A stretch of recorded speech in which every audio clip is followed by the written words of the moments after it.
بسم اللہ الرحمن الرحیم۔ السلام علیکم ناظرین کرام، نئی ویڈیو میں آپ کو خوش آمدید کہتے ہیں۔ اب تک کی سب سے خوفناک F I R Imran Khan پر کٹ چکی ہے۔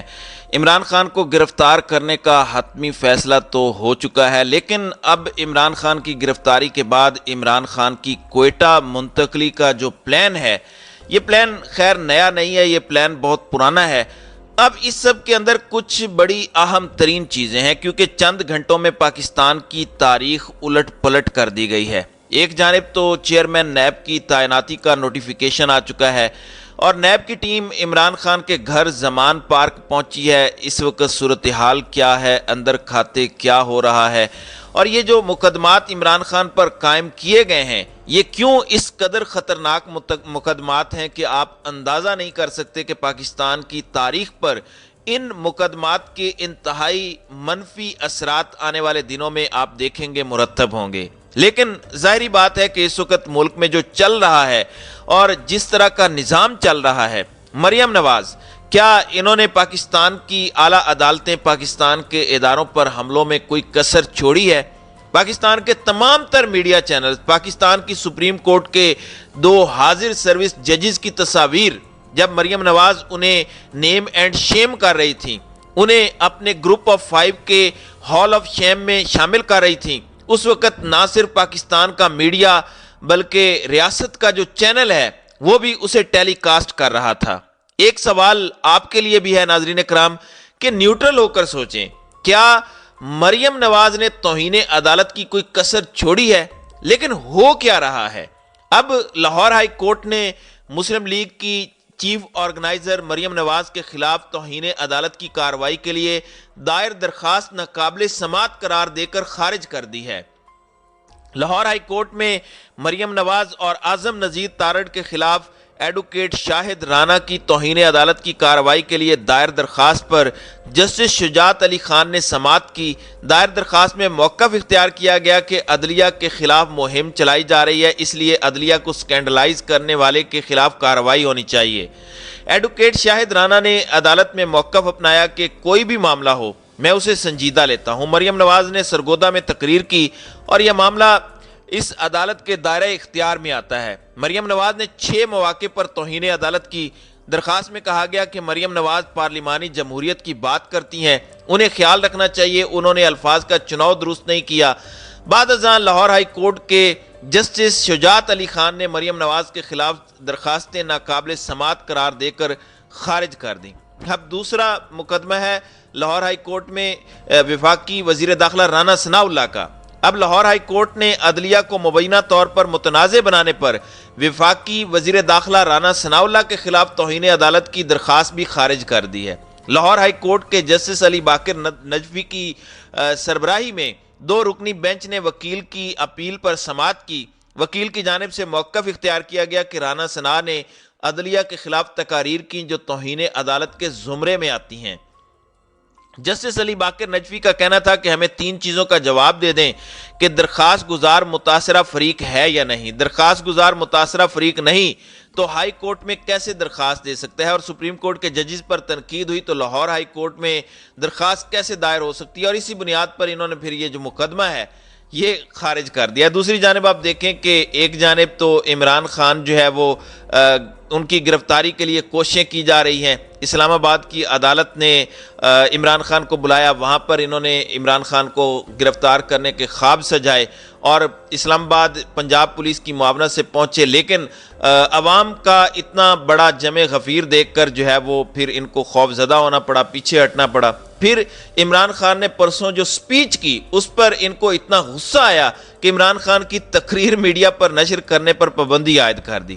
اب اسلام آباد کی عدالت نے chairman P T I Imran Khan کے توشہ خانہ کیس میں جاری ناقابل ضمانت وارنٹ گرفتاری کی منسوخی کی درخواست کو مسترد کر دیا ہے۔ تحریک انصاف کے چیئرمین عمران خان کے وکلاء نے اسلام آباد کی سیشن عدالت سے جاری ناقابل ضمانت وارنٹ گرفتاری کی منسوخی کے لیے عدالت میں درخواست دائر کی۔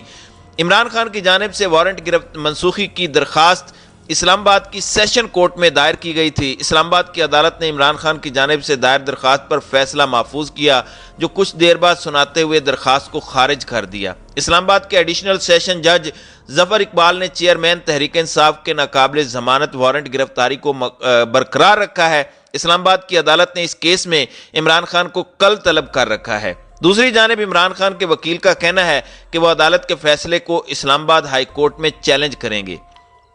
اب یہ ساری چیزیں اپنی جگہ ہے۔ دوسری جگہ آپ کو پتہ ہے کہ اپوزیشن لیڈر جو کہ انتہائی متنازع اپوزیشن لیڈر ہیں راجہ ریاض، اب ان کی اپروول اور ان کی رضامندی وزیر اعظم کے ساتھ جو ہوئی، اس کے بعد چیئرمین نیب کی تعیناتی ہوئی۔ Chairman NAB lieutenant Nazir Ahmed کی تقرری کا نوٹیفیکیشن جو ہے وہ جاری کیا گیا اور لیفٹیننٹ جنرل نذیر احمد کی بطور چیئرمین نیب تعیناتی کا نوٹیفیکیشن جو ہے وہ جاری ہو چکا ہے۔ نوٹیفیکیشن کے مطابق لیفٹیننٹ جنرل نذیر احمد کی بطور چیئرمین تعیناتی 3 سال کے لیے ہوگی۔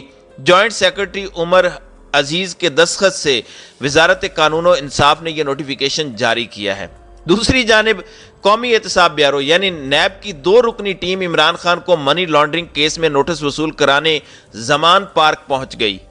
نیب کی ٹیم کو عمران خان کے گھر تک رسائی نہ ملی۔ زمان پارک کی سیکیورٹی نے نیب ٹیم کو رہائش گاہ کے باہر روک دیا۔ بعد ازاں نیب لاہور کی 2 رکنی ٹیم زمان پارک سے روانہ ہو گئی۔ اس موقع پر صحافی نے نیب ٹیم سے سوال کیا کہ عمران خان کو نیب کی جانب سے کون سا نوٹس وصول کرایا گیا۔ نیب اہلکاروں نے میڈیا کے سوالوں کے جواب دینے سے گریز کیا۔ اب آج اسلام آباد میں عدالت نے عمران خان کو طلب کر رکھا ہے۔ 9 تاریخ کو نیب نے راولپنڈی میں عمران خان اور بشرا بی بی کو طلب کیا ہوا ہے۔ اب جو مبینہ منی لانڈرنگ کیس ہے اس میں نیب عمران خان کو نوٹس کی وصولی کروانے گیا۔ اب وزیر داخلہ نے کہا ہے کہ چیئرمین پاکستان تحریک انصاف عمران خان کو عدالتوں میں پیش ہونا پڑے گا ورنہ انہیں پیش کر دیا جائے گا۔ عمران خان کو لوگوں کو سزائیں دلوانے کا بہت شوق تھا، اب اپنی باری آئی ہے تو آ کر عدالتوں کا سامنا کریں۔ عمران خان ریاست مدینہ کی بات کرتے ہیں تو پھر انہیں عدالتی حکم کو تسلیم کرتے ہوئے پیش ہونا چاہیے۔ دیکھیں عمران خان کے لیے پیش ہونا مسئلہ نہیں ہے، لیکن اس وقت ایک سرٹن گرفتاری جو کی جا رہی ہے کہ عمران خان کو گرفتار کر کے صرف پیش کرنا ہے۔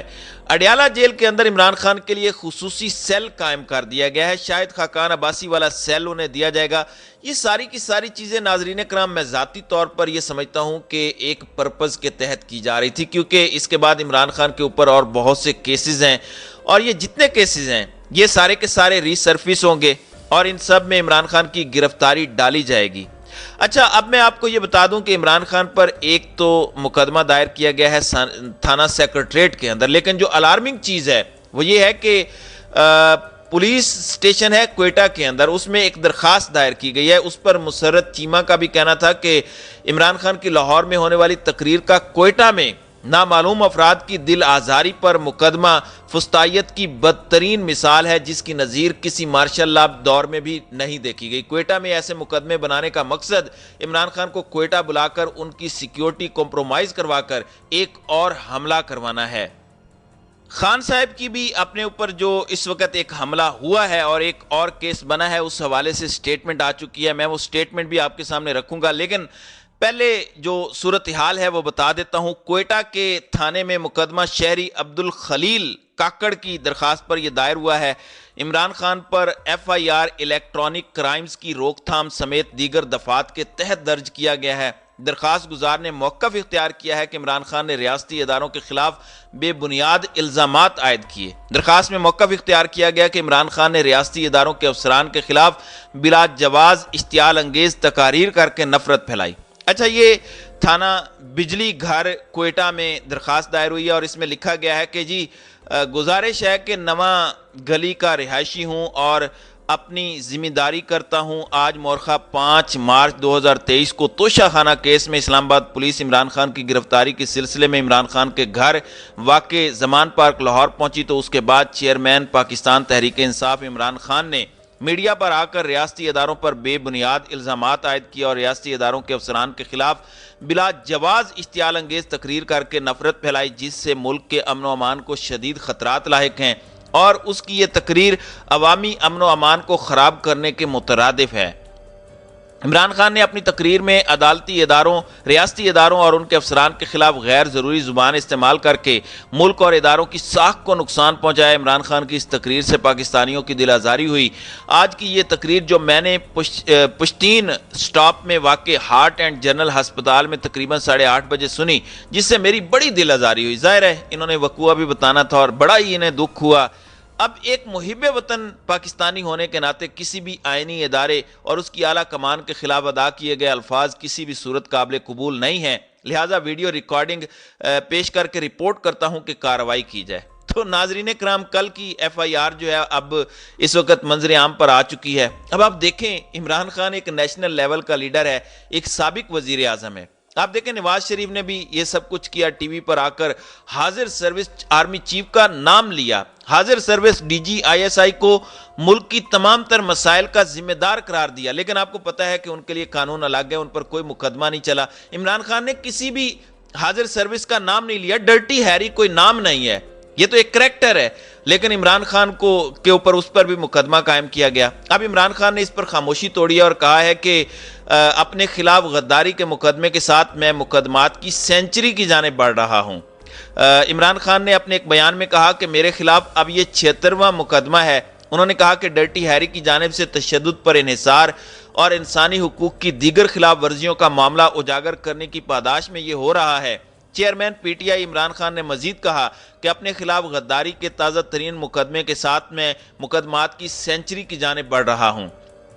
اب 76 کا سکور جو ہے وہ عمران خان کا جو ہے وہ ہو چکا ہے اور یہ ابھی تک ناٹ آؤٹ ہیں، البتہ وہ گھبرائے نہیں ہیں، لیکن میں سمجھتا ہوں یہ آگ سے کھیلنے کے مترادف ہے۔ اس طرح کی چیزیں نہ ہی کی جائیں تو بہتر ہے۔ اس وقت میں آپ کو بتا دوں کہ معاملات اتنے اچھے نہیں ہیں، ملک کو دیکھنا ہوگا۔ اس ساری صورتحال کے اندر میں سمجھتا ہوں کہ عمران خان کی مذاکرات کی پیشکش جو ملک کی خاطر انہوں نے اکٹھے بیٹھنے کی تھی، اس پیشکش کو عمران خان کی کمزوری سمجھا گیا۔ البتہ عمران خان نے پوزیشن آف سٹرینگتھ میں یہ باتیں کہی تھیں اور اس طرح کا آگ کا کھیل ملک کے لیے اچھا نہیں ہے۔ دیکھتے ہیں اس وقت تجربہ کاروں کی تجربہ کاری اور اس لیب کے اندر جو 75 سالوں سے ایکسپیریمنٹس ہو رہے ہیں، یہ ایکسپیریمنٹس بھی کیا پچھلے ایکسپیریمنٹس کی طرح ملک کی تباہی کا باعث بنیں گے، کیونکہ بظاہر اس میں کوئی اچھائی نظر نہیں آ رہی۔ تو ناظرین کرام، آپ کی اس ویڈیو کے حوالے سے کیا رائے ہے؟ اب اپنی رائے کا اظہار کامنٹ سیکشن میں ضرور کیجیے گا۔